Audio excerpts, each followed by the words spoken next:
Online Video Games here, and I found this image to be extremely entertaining. So this is basically an image of the, I guess you could say, the future controller for the PlayStation 4, and this image is probably a joke, and I think it was created on funnyjunk.com, where they're basically giving you guys an idea of the PlayStation 4 controller may look like in an unrealistic way.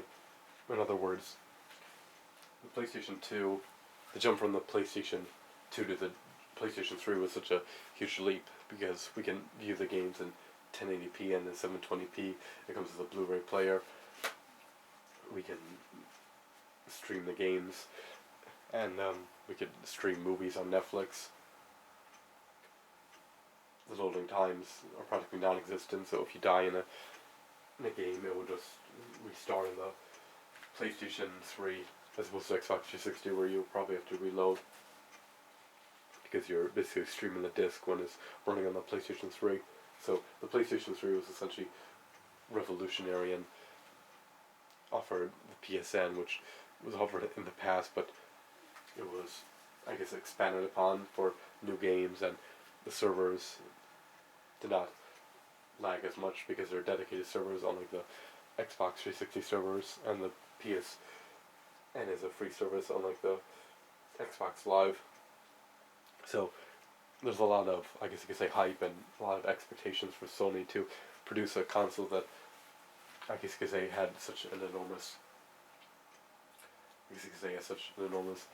influence on the gamer, meaning because the PlayStation 3 was such a huge change over the PlayStation 2, as opposed to in the past where systems were not as significantly upgraded over their predecessors. The expectations of the PlayStation 4 are enormous. So what will we see? We will probably see 1080p, and what this means is rather than the games being in 720p and expanded to 1080p resolution, they will probably be in real 1080p resolution. We'll probably see more memory, faster RAM. The controller will probably look similar to the DualShock 3. This is a joke though, but it kind of basically sums up, I guess you could say, the average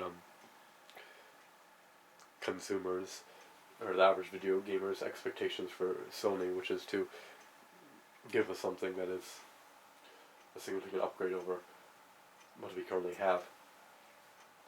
So the games will probably be in 1080p, 60 frames a second, and that will probably be the main focus for the PlayStation 4, and of course improved graphics and probably a lot more expansive content. Now the Blu-ray discs that run the PlayStation 3 are a lot better than the Xbox 360 discs.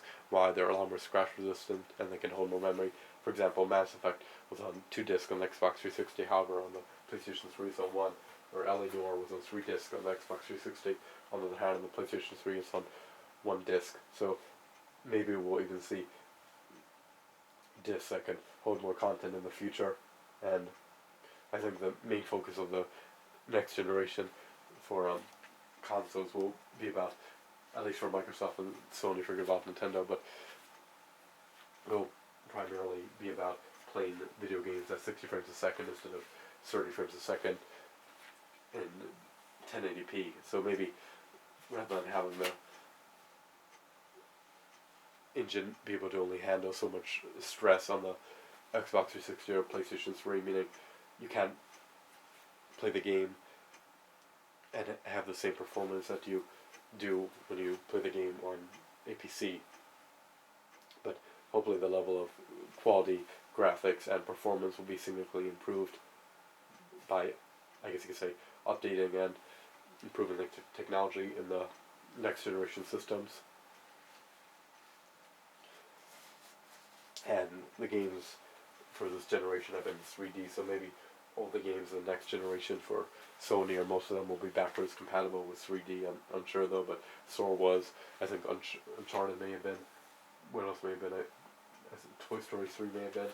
And the PlayStation 3 games offer a lot, because with Toy Story 3, I think it may be in 3D. I'm not 100% sure, but let's just role play and pretend it is in 3D, even if it's not. But if the game offers, let's just say, the 3D element, you could play it either in 3D or 2D, whichever one you prefer. Then you could use a standard controller, which is precise, unlike the Wii remote, where when you click X on the PlayStation 3 controller, your action that is assigned to X executes, unlike the Wii controller where you have to shake the Wii remote and it's unresponsive and imprecise and inaccurate, and the action that you need to execute that requires the shaking of the Wii remote does not execute. That just the controls for the Wii just do not work, except on games where you can use a game controller.